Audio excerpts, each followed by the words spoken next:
sprinkling the love in the comment section below. Nice. Yes, honey. I'm always going to be an island girl, and we love to move. I know. I cannot help myself, darlings. We talk about levity and lightness in that other video. Yes, yes. Hi, somebody.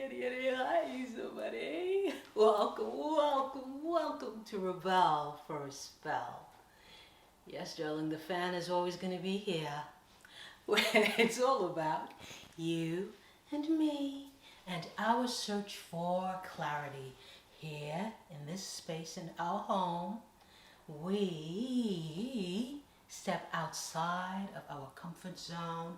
We process, we probe, we push, so we can move forward into the greatest version of ourselves that we allow ourselves to be. So thank you for stopping by, for visiting the channel, checking out the playlist.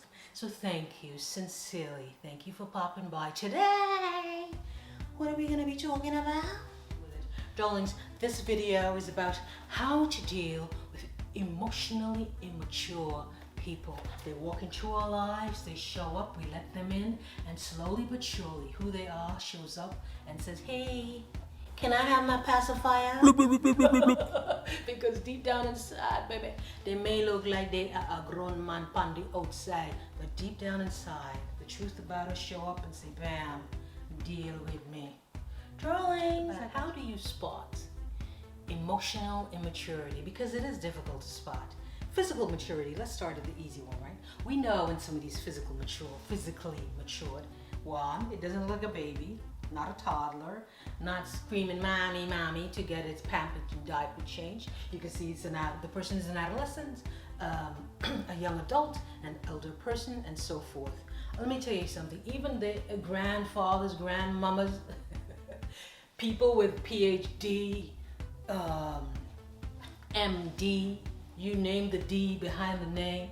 All these people have grandkids, a CEO, CFOs, and a lot of them look physically like they're mature, but they have, let's tell the truth on this channel, they have emotional maturity of, call a spade, and that's what we do here, Rebel for a Spell. They have an emotional maturity of a toddler. Yes, and I was one. I'm gonna say it right now because there ain't no shame. Talk about it in the video, no shame in being poor. Ain't no shame in being emotionally immature, but there is shame in staying there and not allowing yourself to move through and grow. So we're gonna give you some telltale signs, darlings, of how to spot an emotionally immature person because it's not always easy. Are you ready, darlings? I'm ready. Emotionally immature woman, emotionally immature man. Remember this, there are a lot of grown boys, there are a lot of man-child, there are a lot of woman-child out there, and there are a lot of grown girls. So it does not matter your age. Your chronological age does not dictate your level of maturity. So let that person show you who they are, and when they do, honey, believe it, and you may want to run. But before you run and you're not sure you want to run, here's one of the signs. This is not in any order of priority. It's just, hey, sharing with you today how to spot emotional immaturity. Number one, according to this list, oh, darlings, they blame everybody for something that goes wrong. It's never their fault. It's always she, he, them, they, them. It's never me. They never accept responsibility for their part in the demise of a thing. If something didn't work out, it's always somebody else. It's no responsibility and no accountability. That's one of the signs, darlings. The second sign, oh my gosh, nothing ever works right for me. Somebody always has it in for me. And I was so kind to her, I was so kind to him. Again. Over here. Another one, number three, talk about the tantrums. They have no way to regulate their emotions. So they cannot deal with conflict at all. There's nothing, there's no conflict resolution because they're gonna throw something here, scream and shout there, try to embarrass you everywhere they can, just so they can avoid processing and owning their part in the discussion that you need to have to resolve a matter. So what are they going to do again? Tantrum again. Has nothing to do with your age, race, class, your gender, nothing to do with that. We're just talking about the facts of life. We mature, we talk about reparenting ourselves in that reparenting video. Go check it out, darlings.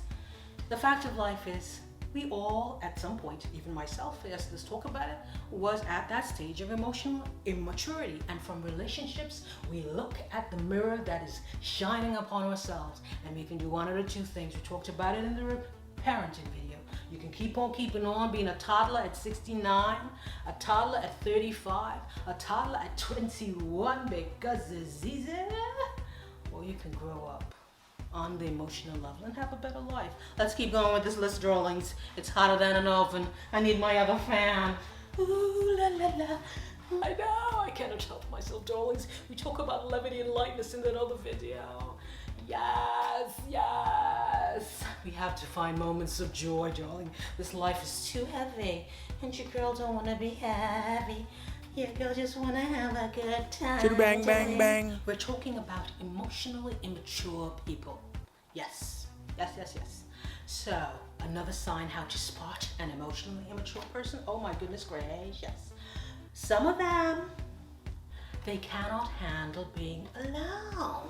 No, darlings, they always need company around them. They need that distraction because, God forbid, they have to be on their own where they have to deal with themselves and their emotions and their demons and their scars and their enlightenment. No, honey, let's have a party. Let's have everybody in the neighborhood come over because I don't want to be alone. I don't want to have to deal with me. They cannot handle being alone because being alone, let's be honest, you have the whisper warrior that's going to come out and shine light on you. We talk about it in all the videos, including the last one where we talk about girl, I can't remember. I've been blowing through, knocking out, rocking out all these videos all week because I owe you guys.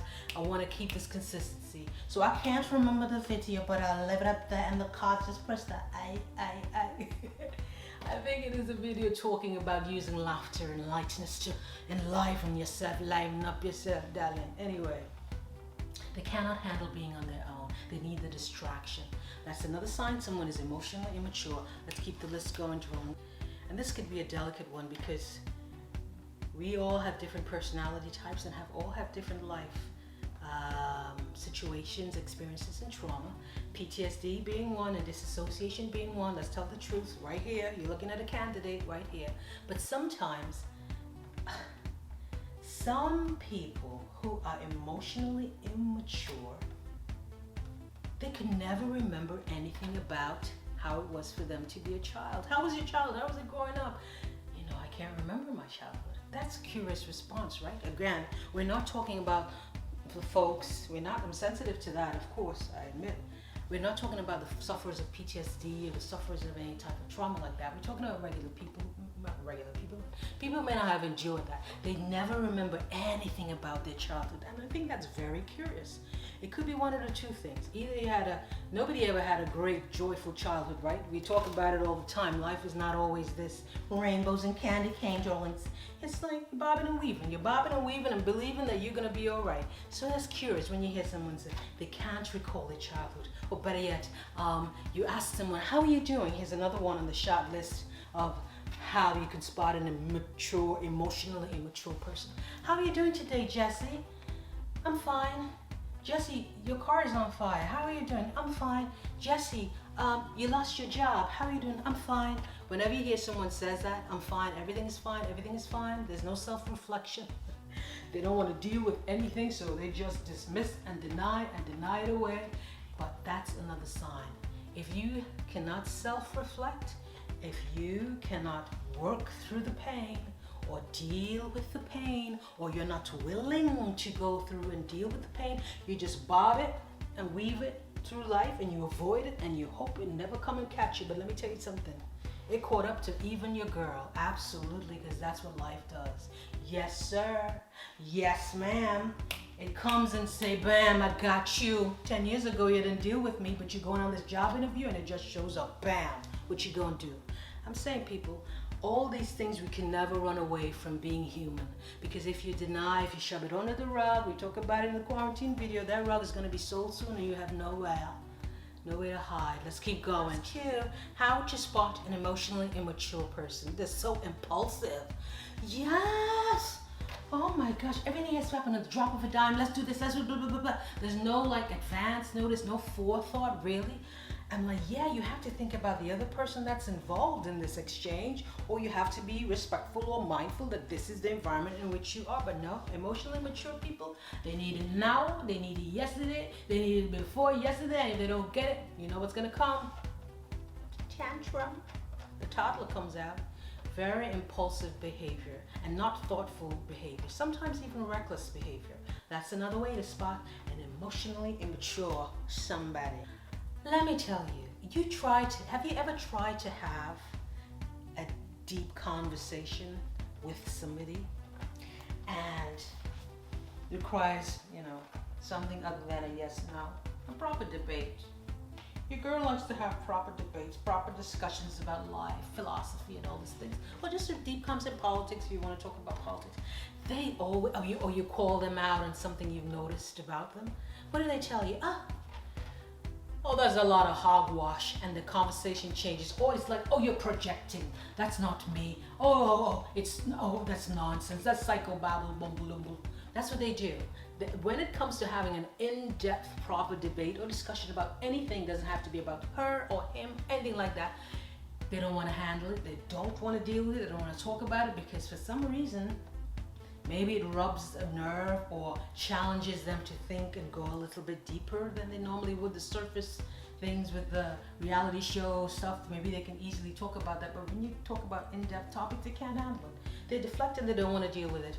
What you need from this channel, you leave your comments down below and we are here to serve. Rebel for a spell. Thanks you. Me. My name is Gwen and I like fans. Another video is waiting for you. Check it out.